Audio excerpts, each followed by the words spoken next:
Hey y'all, what's up? Hey, this ain't a build video, but I'm changing the AC compressor on this old Ford. So I figured I'd do a video on it. Might help somebody out. There's probably a million videos out there on it. But anyway, like I say, I'm gonna change this thing out. It went bad on me yesterday. And I've been hearing some noise out of it. And it just finally, the clutch went out on it, the bearings fell out. And I bought the whole compressor, because I didn't know for sure until I took the belt off of it.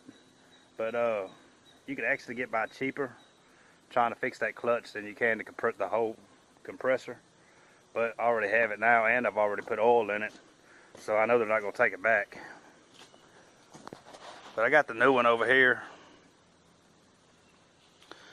And then I've already got some of the stuff taken out of the truck. And I'm going to try to show you what I was doing, what I took out, how to get to the thing. It's not that bad. You got to move a few things out of the way to get to it. But anyway, let me show you what I did so far. This is the air intake. You have to take it out. Connect there, come around, connect in there. You got to take it out for sure. There's going to be two plugs. Just connect it right here. One's going to connect into your air intake. The other connects into the air compressor. There's a line right here that goes into your valve cover right there. It goes in the side of the air intake. You got to pull it out. And there's another plug over here, but you can leave it in and just fold it over. I took the belt off. You can see there's the problem. And if I had took the belt off before I went and bought that compressor, I'd have known that. But either way. And anyway, the tensioner pulley's down there. It's a 15 socket. This is the high pressure, low pressure lines. I already took them off. And they connected right there. I think it was a 10 socket. You could take that off and let that bleed. Just let it bleed out. I think they say you're supposed to take it to a shop and get it done properly. I don't think it's supposed to be in the air or whatever. So if you take that off and let it bleed out, you're kind of on your own with that, but you can do it. So after that, there's a couple O-rings that go in there, but there's new O-rings that come with the new one. So we'll probably go in with those. There's 3 bolts. These were a 10 right here, right here. I already got them kind of loose. And there's one under here. Now there's one under here. You might as well just go ahead and do it from the jump. You're going to have to take this power steering container off. You're going to have to, because that bolt right there is not going to come out with it right there. So I started taking the screws out, and I'm going to try to just move it out of the way. That's a 5/16 screw. So I'm going to finish taking this out, and then get the rest of these bolts out, and pull the thing out right quick. Alright y'all, I got it out. I told y'all wrong on that power steering reservoir right there. You don't have to take it off. What it is, it's bolted to this bracket. I haven't put the bolts back in it, but you don't have to take it off because this bracket right here is bent around anyway, and it's still gonna be in the way. So you're just gonna have to get a little wrench. It's a 10. Get a little wrench under there and turn it slowly but surely, and it'll come on out of there. And then it ain't gonna pull out. Just kind of roll the whole compressor out right there, and then pull the bolt out once you got it out. But there's 3 bolts in it. Like I say, they're a 10. Oh, I don't know if I said it at the beginning, but this is a 2001 f-150 4.2 5-speed. So anyway, we got that out now. Now we got to put the other one back in there. And I already put I'm not changing the dryer with this. They say you should change the dryer, but I'm not doing it. I didn't want to spend the extra money. And but I got some of this oil. Can you read that on there?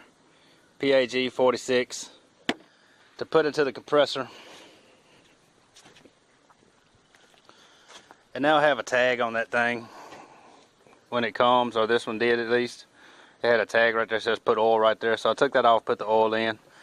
I think if you're changing the dryer and everything, it needs 8 ounces, I think. But I put, since I'm not changing the dryer and everything, We're going to put about half that, 4 or 5 ounces in there. And I think that should be enough because there should be some in the dryer already. So anyway, you're going to take that back off there, pull that bolt off, and take that off. And then you're going to put the end to the high pressure, low pressure lines onto it. So I'm going to get that off, get it bolted in there, and then get that hooked up, and we'll go from there. Alright, before I put it in, I wanted to show you, these are your bolt holes, the 2 front ones. And in the package, there most likely came 2 little sleeves, little black sleeves like that. They're usually wrapped separate in there. But you're going to have to tap those in there. They just help to stabilize the bolt in there or whatever. But yeah, you're going to have to tap those in there. If it didn't come with them and you see it's not in there, this is the bottom side where the bolt's going to feed through. And if it's not in there, you can probably tap them out of the old one and put those in there. So I'm going to knock those in right quick, and then we'll get it put in. Alright, I got the new one put in, and the bolts put back on the power steering reservoir. I put a new belt on. The old belt hadn't broke, and it may have lasted. Honestly, I'll probably hang that thing in the shed just in case I need it one day. But it's really best, I mean, if you can, I know you can't always afford them extra 20, 30 bucks for the belt. But if you can, it's best to go ahead and change it while you're in there. But, alright, so I'm going to go ahead and put this air intake back on.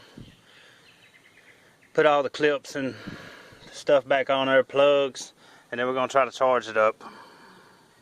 Alright, your recharge orifice on here. I guess it's an orifice, but it's right here. It's actually in a convenient spot. Make sure you turn your truck on and turn the AC up to max.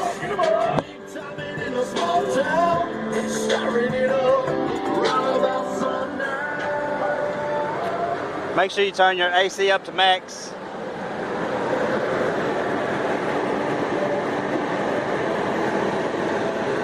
And then when you put that on, you're going to pull your little piece back right there, fit that on there, and then while you're doing it, turn your can from like 12 o'clock back to 9 o'clock, 12 o'clock back to 9 o'clock, every 3 or 4 seconds.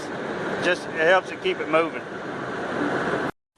Alright, y'all, I think I got it all taken care of. It's back blowing cold, everything seems to be running fine. I put another smaller can in there as well. I think this thing takes like 34, 36 ounces or something. I'm not quite sure, but I think it does take the bigger one and the smaller one though. But anyway, this is the way to get it done if you don't have the money to take it to a shop.